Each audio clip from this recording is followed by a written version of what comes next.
요새 그 공산당이 많나 봐요. 주변에. 이게 지금 대통령도 반국가 세력 이야기를 하고 암양. 그다음에 이제 반국가 세력이 암양을 하고 있다. 사회 곳곳에서. 한동훈 대표도 대공수사를 부활해야 된다. 간첩법을 개정해야 되고 국정원의 대공수사를 부활해서 간첩을 막아야 된다. 뭐 이 어떻게 생각하세요? 저는 이거는 맞다고 봐요. 아, 왜요? 그러니까 이렇게 그 안에 디테일? 간첩 몰이에 열을 올리는 것은 잘못됐다고 생각을 하는데 네. 경찰이 대공수사를 전담하고 국정원에서 대공수사권을 뺏은 것은 좀 잘못되고 부적절했다라는 생각을 갖고 있거든요, 평소부터. 그래서 요거랑 이렇게 갑자기 대통령 반국가 세력 막 암약 이런 얘기 하는 것은 좀 다른 관점으로 봐야 되지 않을까. 반국가 세력이라고 대통령이 강조하는 것, 이것은 국정 운영의 자신감이 대통령이 많이 떨어졌다. 그렇죠. 그리고 피해 의식의 발로다. 그렇게 볼 수밖에 없어요. 그러니까 국정 운영의 가장 좋은 방법 뭐냐면요. 내 지지율 떨어졌네. 나를 비판하고 반대하는 사람 많네. 그런 사람들은 합리적이고 상식적인 사람들이 아니야. 그냥 반국가 세력이야. 사이비 지식인들.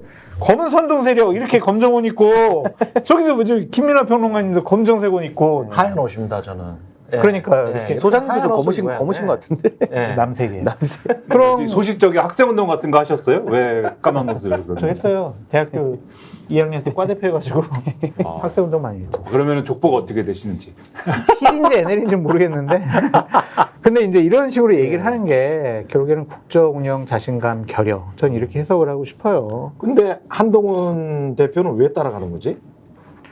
이분은 어쨌든 이 반국가 세력 이 단어에 동의하는 것이 아니라 일단은 간첩죄 적용 범위를 적국에서 외국으로 바꾸는 것, 국정원의 대공수사권 부활하는 것 이렇게 좀 정책적으로 접근하는 것이다라고 볼 수가 있을 것 같아요. 대통령은 이념적으로 적대 세력을 구정하는 거고 한동훈 대표는 이게 국민의힘의 기본적인 주장이고 당론이었어요. 아 원래? 네, 원래. 네, 국정원 대공수사권. 네, 국정원에서 어떻게 간첩을 색출하고 해야지 어떻게 경찰이 하냐 능력이 안 된다라는 게 지난 문재인 정권 때 이 법이 개정될 때 반대를 해왔었거든요. 경찰은 능력이 안 된다. 네.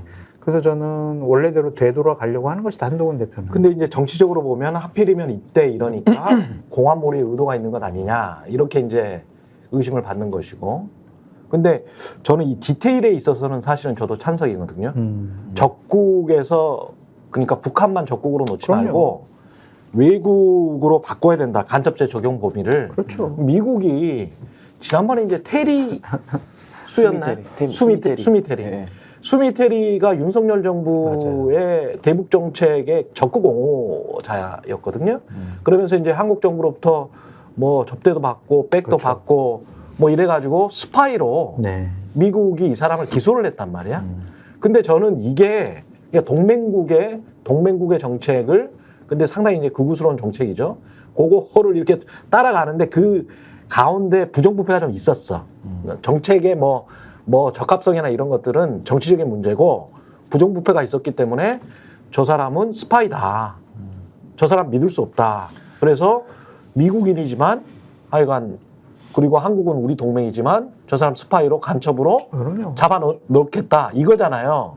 저는 한국에 미국 스파이나 일본 스파이가 엄청 많다고 봅니다. 그럼요. 이런 기준으로 따지면은 잡아야죠. 한동훈의 기준으로 따지면 엄청 많기 때문에 요거 괜찮은데 괜찮아요. 디테일하게 보면 이거 상당히 괜찮은 법이에요. 괜찮아요. 외국처럼 이렇게 해야 돼. 그럼. 왜냐면은 미국이나 일본에다가 뭐 넘겨버리는 사람들을 우리는 그냥 너무 관대하게 봐줬거든. 네. 스파이입니다, 스파이. 맥락을 좀 정리할 필요가 있는 게 예. 정치적으로는 일단 정리를 해주세요. 국정원 대공수사권은 예. 뭐 국정원이 간첩을 열심히 잡으면 좋겠죠. 예. 근데 이제 이런 거를 활용해가지고 국내 정치에 개입하고 이런 과거가 있었기 때문에 그렇지. 그것 때문에 그런 거지. 그렇죠. 그거를 바로잡는 차원에서 이제 이루어진 조치들이 있었는데 예. 이게 이것 때문에 이러한 조치 때문에 간첩들이 막 늘어나고 예. 어떤 부작용이 있었다라고 하면은 어. 그거를 또 새롭게 평가를 해서 그렇지. 그러면 대공수사권 문제를 어떻게 풀어갈 건지 이렇게 합리적으로 접근하는 게 좋다. 저는 이제 이렇게 생각을 하고 그러면 이제 어떤 사건이 요 국정원의 대공수사권이 없어진 것 때문에 어떻게 문제가 되었는가 요거를 평가하는 게 중요하다. 이것부터 평가하는 게 그렇죠. 먼저다. 이렇게 말씀을 드리고 그다음에 이제 간첩죄 적용 범위 요 얘기는 예.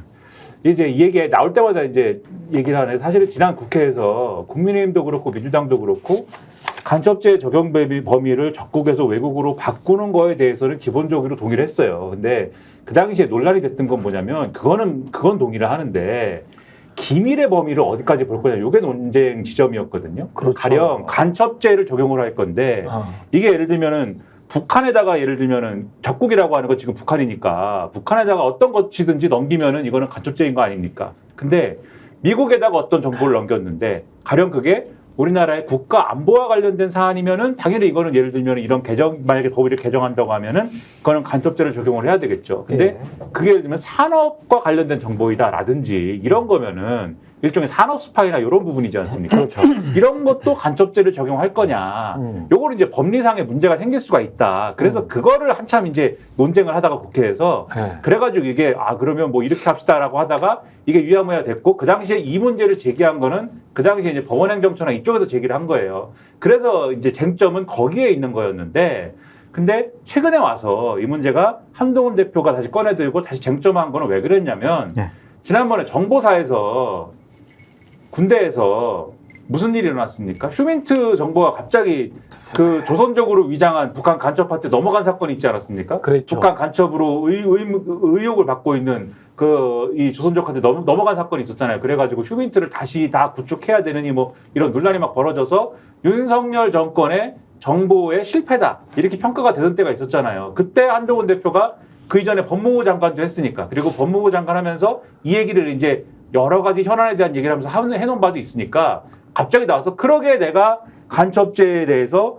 적국에서 외국으로 바꾸는 그러한 법 개정을 하자고 했는데 민주당이 반대하지 않았느냐 이렇게 얘기를 하면서 이 얘기를 다시 꺼낸 거거든요. 근데 그 연장선상에서 지금 하고 있는 거다. 그런데 그때도 얘기를 했는데 그 첫째 그 사실관계가 맞지 않고 둘째 정보사에서 그렇게 된 거는 정보사에서 그 휴민트나 이런 정보가 넘어간 거는 지금 간첩죄 적용하고 그게 이 직결되는 문제냐 그렇지도 않고 그리고 여전히 그리고 적용 범위가 적국에서 외국으로 바꾸는 적용 범위를 바꾸는 거냐의 문제하고 기밀의 범위를 어떻게 볼 것이냐는 여전히 남아있는 쟁점이다. 요거에 대해서는 말을 안 하고 있다. 그런 점에서 이거는 정치적으로 보면은 결국은 이걸 뭔가의 현안에 대해서 우리 책임이 아니고 이거는 야당 책임이야라고 하면서 받아치고 하면서 남 탓을 하는 정확한 이 평소에 많이 쓰는 그 수법 있지 않습니까? 한동훈 대표의 그런 것의 재탕이었다라는 점을 지적하지 않을 수 없는 면이 분명히 있다라는 거예요. 분명히 의도는 저도 그런 것 같아요. 분명히 의도는 그런 것 같은데 이런 거를 받아들일 때 야당이나 시민사회에서 너무 수세적이거나 방어적으로 나오는 게 저는 말이 안 된다고 봐. 기분이 나빠 일단. 왜냐하면은 지금 현재 밀정의 역할을 하고 있는 것은 제가 다시 한번 말씀드리지만 친일 스파이나 친미 스파이들이 많을 수 있어요. 많죠. 그리고 그거를 북한의 한 이적 행위다라고 했을 때 그 그거 하나로만 한정하지 않고 야 일본한테 미국한테 이 정도로 퍼줄 수 있어? 이거는 완전히 대통령과 강요들이 지금 거의 스파이짓 하고 있는 거 아니야? 요렇게 판단할 수 있는 것들이 많다는 거지. 그렇죠. 그러니까 저는 논제를 확대를 시켜야 된다. 이왕 이렇게 나왔으면 그걸 선진국에서 다 이렇게 해. 적국을 한 나라로 규정하지 않고 외국으로 규정을 하거든. 그래 그러면 제대로 한번 따져보자.